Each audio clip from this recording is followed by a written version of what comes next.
তো গাইস চলে এলাম মিনি ব্লগ নিয়ে ছাট কষা রেসিপি। ছাটগুলো লোম শুধু এনেছিল মার্কেট থেকে মা।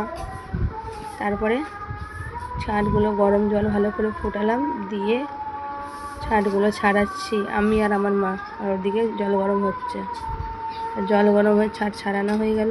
এবার ছাটগুলো ভালো করে চটকে কেটে ধুয়ে নিচ্ছি। ভালো করে ধুয়ে নিতে হবে পরিষ্কার করে কেটে, যাতে লোম না থাকে। হয়ে গেল, এবার কড়াই বসিয়ে দিলাম। পেঁয়াজ লাল লাল হয়ে গেল। নুন, লঙ্কা, হলুদ, আদা, রসুন সব একসাথে দিয়ে দিলাম। দিয়ে কষে ছাটটা দিয়ে দিলাম। ছাটটা কষা হয়ে গেল। সামান্য একটু জল দিয়ে ছাটটাকে ফুটিয়ে নিলাম।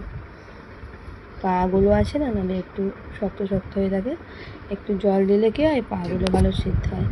তারপরে ছাট রান্না আমার কমপ্লিট হয়ে গেল। তোমরা কীভাবে ছাট রান্না করো আমাকে